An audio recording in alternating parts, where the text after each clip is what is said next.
Hello दोस्तों, स्वागत है एक बार फिर से आपका अपने यूट्यूब चैनल एम के स्मार्ट क्लासेस में। दोस्तों, आज की इस क्लास में हम आधुनिक इतिहास की जर्नी के बारे में पढ़ेंगे कि किस प्रकार हमारा देश ब्रिटिश सरकार से एक स्वतंत्र राष्ट्र बना। तो चलिए दोस्तों, बिना देर के हम क्लास को स्टार्ट करते हैं।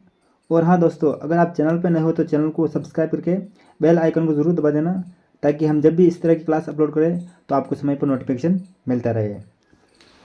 तो दोस्तों, चलते हम क्लास को स्टार्ट करते हैं। जैसा कि दोस्तों आप जानते हैं कि भारत में पहले राजा महाराजाओं का शासन हुआ करता था।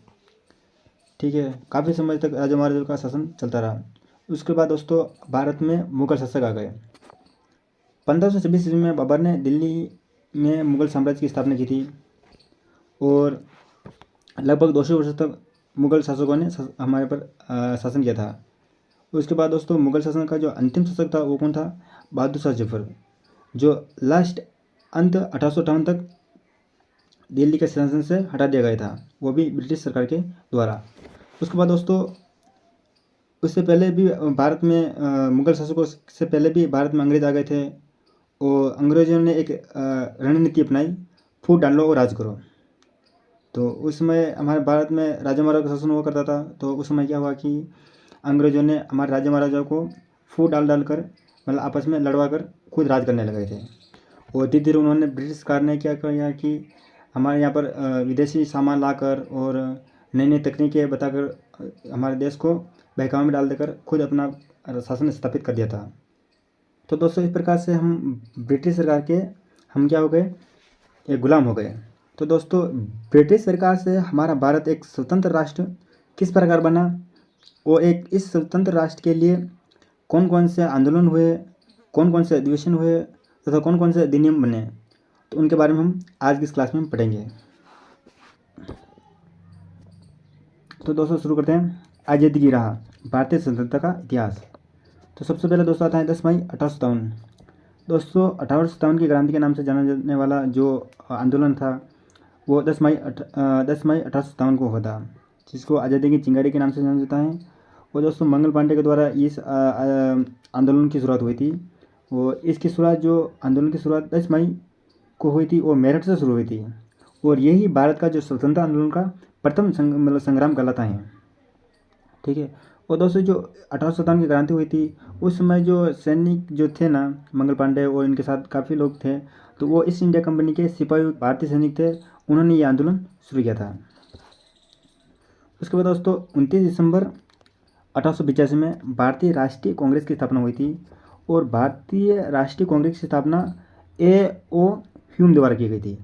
ठीक है दोस्तों, A.O. ह्यूम एक थियोसॉफिकल सोसाइटी के प्रमुख सदस्य थे और इनके साथ दादा भाई नौरोजी और दीनसा वाचा भी शामिल थे। उसके बाद दोस्तों जो अगली तारीख आती है हमारे वहाँ थी 16 अक्टूबर 1905। ठीक है, 16 अक्टूबर 1905 बंगाल विभाजन। दोस्तों बंगाल विभाजन कजन के द्वारा हुआ था। उसके बाद दोस्तों दिसंबर 1906 मुस्लिम लीग की स्थापना। दोस्तों मुस्लिम लीग की स्थापना 1906 में हुई थी और ये स्थापना ढाका में हुई थी। मुस्लिम लीग की स्थापना ढाका में हुई थी। और दोस्तों ये इसकी स्थापना क्यों हुई थी? क्योंकि दोस्तों मुस्लिम वर्ग के लोगों को अधिकारों की रक्षा के लिए इसकी स्थापना की गई थी। अगली जो हमारी तारीख आती है वो है दिसंबर 1907 कांग्रेस का सूरत विभाजन। ठीक है, कांग्रेस का जो सूरत विभाजन हुआ था वो कब हुआ था? 1907 को हुआ था। दोस्तों भारतीय कांग्रेस अधिवेशन सूरत में हुआ था। ठीक है, जिसमें कांग्रेस के गर्म दल और नरम दल नामक दो दल में बढ़ गया था। कांग्रेस गर्म दल और नरम दल दो भागों में बढ़ गया था और इसी को ही सूरत विभाजन के नाम से जाना जाता है। अगला है हमारे 11 दिसंबर 1911 को। ठीक है दोस्तों, 11 दिसंबर 1911 को राजधानी दिल्ली स्थानांतरण की घोषणा हुई थी। ठीक है दोस्तों, 11 दिसंबर 1911 को राजधानी दिल्ली स्थानांतरित की घोषणा हुई थी। ठीक है दोस्तों, 11 दिसंबर 1911 को घोषणा की गई थी कि भारत की राजधानी दिल्ली स्थानांतरित की जाएगी। इससे पहले दोस्तों भारत की राजधानी कोलकाता थी और 13 अप्रैल 1931 को भारत के वायसराय लॉर्ड इरविन ने दिल्ली का उद्घाटन किया था। ठीक है, नई राजधानी के लिए। और बाद में भारत की राजधानी दिल्ली हो गई थी। ठीक है, अगला है हमारा 1914 से 1918। दोस्तों विश्व युद्ध 1914 में शुरू हुआ था और लगभग यह युद्ध 1918 तक चला था। ठीक है, और आगे देखते हैं 9 जनवरी 1915 गांधी जी दक्षिण अफ्रीका से भारत आए थे। ठीक है दोस्तों ये बात इम्पोर्टेंट है कि गांधी जी भारत कब आए थे। तो दोस्तों गांधी जी भारत 9 जनवरी 1915 को आए थे। और दोस्तों ये कहाँ से आए थे, तो ये दक्षिण अफ्रीका से आए थे। गांधी जी 9 जनवरी 1915 को अपोलो बंदरगाह पर उतरे थे। ठीक है, और ये गांधी जी 1893 को दक्षिण अफ्रीका शिक्षा के लिए गए थे। उस समय उनकी उम्र 24 वर्ष थी। ठीक है, और जब ये वापस वकील बनकर लौटे तो तब तक उनकी आयु 45 हो गई थी। ठीक है, तो गांधी जी कब लौटे थे, 9 जनवरी 1915 को। है हमारा होम रूल लीग की स्थापना। ठीक है, तो दोस्तों होम रूल लीग की स्थापना कब हुई थी, 28 अप्रैल 1916 को हुई थी। ठीक है, और होम रूल लीग की स्थापना बाल गंगाधर तिलक ने पुणे में बेलगाम में इनकी स्थापना की थी। ठीक है, तो इसकी स्थापना किसने की थी, होम रूल लीग की स्थापना किसने की थी, बाल गंगाधर तिलक ने। और यह कहाँ पर की गई थी, ये पुणे में इसकी स्थापना की गई थी। था हमारे 13 अप्रैल 1919 जलियांवाला बाग हत्याकांड। ठीक है, और रूरल एक्ट पारित और मोटेंग्यू सुधार अधिनियम। दोस्तों 13 अप्रैल को 1919 जलियांवाला बाग हत्याकांड भी हुआ था, और 1919 में रोलेट एक्ट पारित हुआ था, और मोटेंग्यू सुधार भी ये 1919 को हुआ था। दोस्तों ये इंपॉर्टेंट, ठीक है, हर बार एग्जाम पूछा जाता है कि रोलेट एक्ट कब पारित हुआ था, मोटेंग्यू सुधार का नियम कब आया था। ठीक है, और जलियांवाला बाग हत्याकांड ये सबसे इम्पोर्टेंट है। ठीक है, तो ये ध्यान में रखना कि ये कब हुआ था, तो 13 अप्रैल 1919 को हुआ था। ठीक है दोस्तों, जो जलियांवाला बाग हत्याकांड है ये पंजाब प्रांत के अमृतसर में जो स्वर्ण मंदिर है ना, उनके निकट एक बाग है जलियांवाला बाग, उसमें ये कांड हुआ था। ऐसा हुआ था कि दोस्तों रोलेट एक्ट का विरोध करने के लिए, ठीक है, ये रोलेट एक्ट है ना, ये पारित किया गया था, तो इसको रोकने के लिए एक सभा हो रही थी। ठीक है, जिसमें अंग्रेज अफसर जनरल डायर ने यहाँ पर सभा पर गोलियां चलवा दी थी। ठीक है, इसमें हज़ारों लोग तो घायल हो गए थे और सैकड़ों लोग मारे गए थे। ठीक है, और दोस्तों मोटेंग्यू सुधार। ठीक है, मोटेंग्यू चेम्सफोर्ड सुधार भारत में ब्रिटिश सरकार द्वारा धीरे धीरे भारत को स्वराज्य शासन का दर्जा देने के लिए यह सुधार लागू किया गया था। आगे देखते हैं दोस्तों, मार्च 1919। ठीक है, खिलाफत आंदोलन की शुरुआत। खिलाफत आंदोलन की शुरुआत कब हुई थी, तो मार्च 1919 को हुई थी। दोस्तों खिलाफत आंदोलन तुर्की शिकायतों को दूर करना। ठीक है, तुर्की शिकायतों को दूर करना और हिंदू मुस्लिम को एकता का बढ़ावा देने के लिए ये आंदोलन हुआ था। ठीक है, और ये आंदोलन लखनऊ में हुआ था, और यह 1920 तक यह आंदोलन चला था। उसके बाद दोस्तों आगे देखते हैं 1 अगस्त 1920 गांधी जी के द्वारा असहयोग आंदोलन की शुरुआत। तो दोस्तों गांधी जी के द्वारा जो असहयोग आंदोलन की शुरुआत हुई थी वो कब हुई थी, 1 अगस्त 1920 को इस आंदोलन की शुरुआत हुई थी। तो दोस्तों इसी आंदोलन को सविनय अवज्ञा आंदोलन के नाम से भी जाना जाता है। ठीक है, असहयोग आंदोलन को सविनय अवज्ञा आंदोलन के नाम से भी जाना जाता है, और इस आंदोलन का मकसद भारत को आज़ादी दिलाने का था। ठीक है, ये जो आंदोलन हुआ था ना, असहयोग आंदोलन, ठीक है, ये आंदोलन का जो मुख्य जो उद्देश्य था वो भारत को आज़ादी दिलाने का था। अगला है हमारा 1921 से 1920 ब्रिटिश सामानों का बहिष्कार गांधी जी के द्वारा। दोस्तों ऐसा हुआ था कि दोस्तों ब्रिटिश सामानों का बहिष्कार गांधी जी के द्वारा किया गया था, क्योंकि दोस्तों ब्रिटिश सरकार जो हमारे यहाँ से कच्चे माल ले जाते थे, ठीक है, वो जैसे सूती के जो कपास ले जाते थे तो उनका कपड़े बनाकर हमारे यहाँ पर उचित दामों पर बेचते थे। तो दोस्तों गांधी जी ने इनका विरोध किया। ठीक है, तो ये विरोध 1921 से 1920 तक यह विरोध चला था। ठीक है, ब्रिटिश सामानों का बहिष्कार। दोस्तों 1922 चौरी चौरा कांड। दोस्तों चौरी चौरा कांड यह काफ़ी भयानक कांड हुआ था। यह कांड उत्तर प्रदेश के गोरखपुर ज़िले में हुआ था। ठीक है, चौरा चौरी कांड कहाँ हुआ था, उत्तर प्रदेश के गोरखपुर ज़िले के एक गांव में हुआ था। उन दिनों क्या हुआ था कि दोस्तों महात्मा गांधी जी के द्वारा यह आंदोलन चलाया जाता था, असहयोग आंदोलन।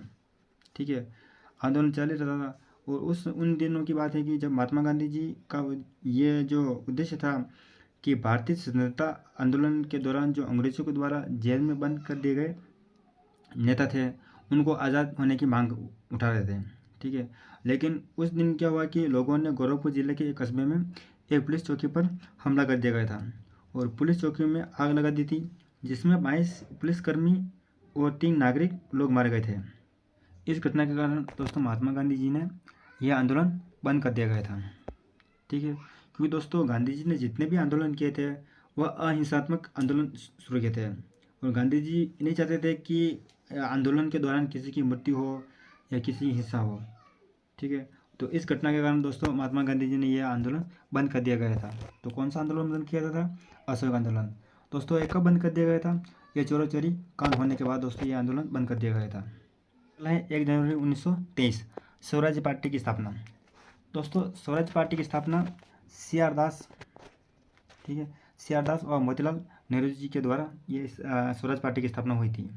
ठीक है दोस्तों, एग्जाम में काफ़ी प्रश्न पूछ लिया जाता है कि CR दास, उस समय दोस्तों इंग्लिश में नाम ना पूछ कर हिंदी में नाम दे देते हैं। तो दोस्तों वहाँ पर हम काफ़ी कन्फ्यूज़न हो जाते हैं कि CR की फुल फॉर्म क्या है। ठीक है, तो पार्टी की स्थापना ये देशबंधु चित्तरंजन दास द्वारा तथा मोतीलाल नेहरू के द्वारा ये पार्टी की स्थापना की गई थी।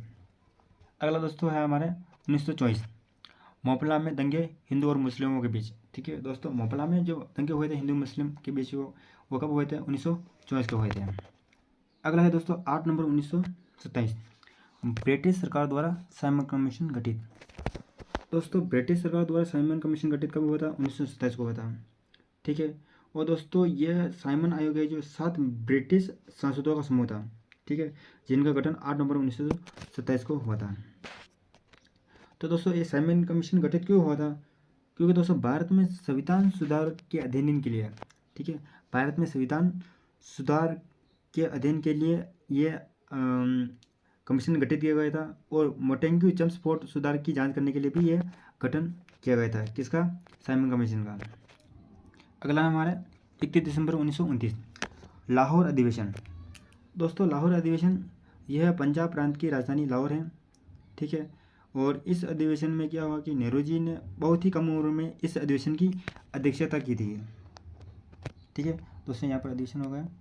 तो नेहरू जी ने बहुत ही कम उम्र में अध्यक्षता की थी। वो कौन सा अधिवेशन है? लाहौर अधिवेशन। ठीक है, और इसी अधिवेशन में तिरंगा फहराया गया था। ठीक है, और 26 जनवरी 1930 को स्वतंत्रता मनाने पर सहमति मिली थी। ठीक है, उसके बाद दोस्तों अब आता है हमारे 6 अप्रैल 1930 को दांडी मार्च, प्रथम गोलमेज नवंबर 1930 को। ठीक है, प्रथम गोलमेज ये हुआ था। गोलमेज ये कब हुआ था? 1930 को हुआ था। और दोस्तों दांडी मार्च, दोस्तों दांडी मार्च इंपॉर्टेंट है। दांडी मार्च यात्रा को हम दोस्तों नमक सत्याग्रह के नाम से भी जाना जाता है। ठीक है, और दोस्तों गांधी जी के द्वारा दांडी मार्च यात्रा चली थी। ठीक है, वो कहाँ से शुरू हुई थी? ये साबरमती आश्रम से हुई थी। और दोस्तों गांधी जी के द्वारा स्वयं हजारों लोग शामिल थे इस यात्रा में। ठीक है, और ये यात्रा 24 दिवसीय थी। ठीक है, ये कितने दिनों तक ये यात्रा चली थी? 24 दिन तक। और लगभग 390 किलोमीटर तक ये यात्रा थी। और दोस्तों यह यात्रा का अंत दांडी तक था।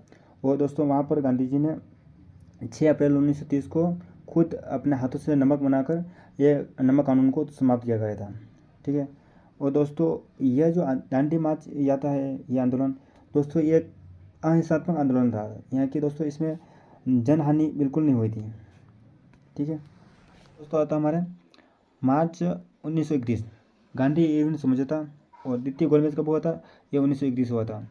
ठीक है, और प्रथम गोलमेज कब हुआ था? 1930 को हुआ था।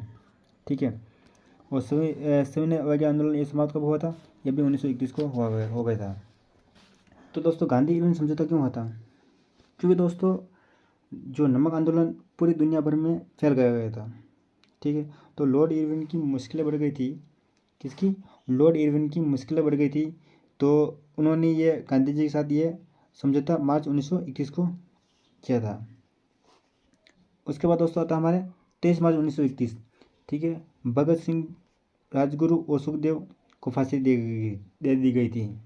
ठीक है, तो दोस्तों राजगुरु, भगत सिंह और सुखदेव जी को फांसी कब दी गई थी? तो 23 मार्च 1931 को फांसी दी गई थी।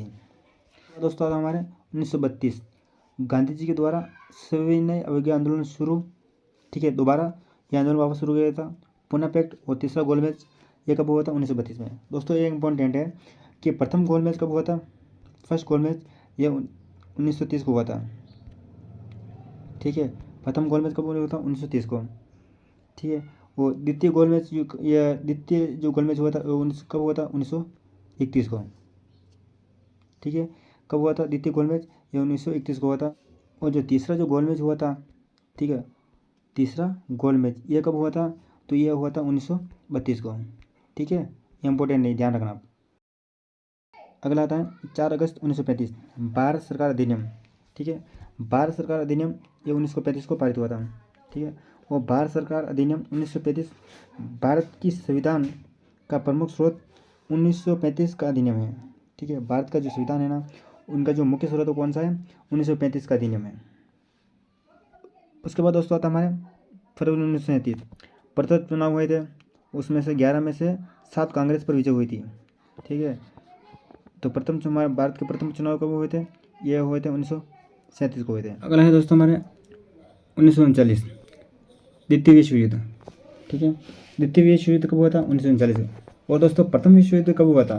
तो दोस्तों प्रथम विश्व युद्ध 1914 को हुआ था, और ये कब तक चला था? 1918 तक। ठीक है, प्रथम विश्व युद्ध कब हुआ था? 1914 से 1918 तक चला था। और द्वितीय विश्व युद्ध कब शुरू हुआ था? 1939 को शुरू हुआ था। ठीक है, अगला आता है दोस्तों हमारा 8 अगस्त 1940 अंग्रेजों के द्वारा अगस्त प्रस्ताव लाया गया था। तो दोस्तों ये अगस्त प्रस्ताव किसके द्वारा लाया गया था?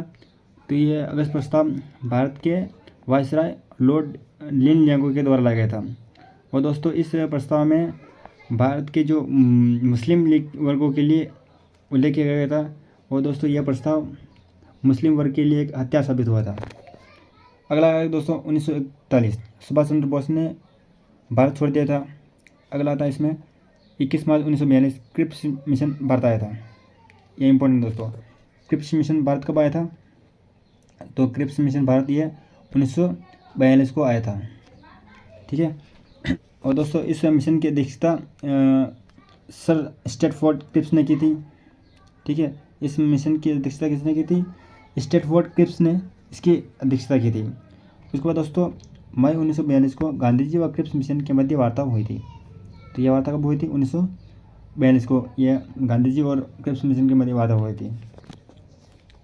इसके बाद दोस्तों आता हमारे 8 अगस्त 1942 गांधी जी द्वारा भारत छोड़ो आंदोलन शुरू कब हुआ था? यह 1942 को हुआ था। ठीक है, कब हुआ था? 8 अगस्त 1942 को गांधी जी के द्वारा भारत छोड़ो आंदोलन शुरू हुआ था। ठीक है, और 1943 सुभाष चंद्र बोस ने भारतीय सेना की कमान संभाली थी। तो दोस्तों सुभाष चंद्र बोस ने भारतीय सेना की कमान कब संभाली थी? तो 1943 को। उसके बाद दोस्तों 1945 द्वितीय विश्व युद्ध समाप्त हो गया था। दोस्तों प्रथम विश्व युद्ध कब हुआ था? ठीक है, प्रथम विश्व युद्ध 1914 से शुरू हुआ था, 1918 तक चला था। द्वितीय विश्व युद्ध कब शुरू हुआ था? तो द्वितीय विश्व युद्ध 1939 को शुरू हुआ था और 1945 तक चला था। ठीक है, और दोस्तों 1945 को लेबर पार्टी की सरकार भी बनी थी। ठीक, और शिमला समझौता भी हुआ था। तो ये कब हुआ था? 1945 को। उसके बाद दोस्तों 24 मार्च 1946 कैबिनेट मिशन भारत आया था। ठीक है, तो दोस्तों ये इंपॉर्टेंट है, कैबिनेट मिशन भारत कब आया था? तो ये 1946 को आया था, 24 मार्च 1946 को आया था। तो दोस्तों 24 मार्च 1946 को कैबिनेट मिशन भारत क्यों आया था?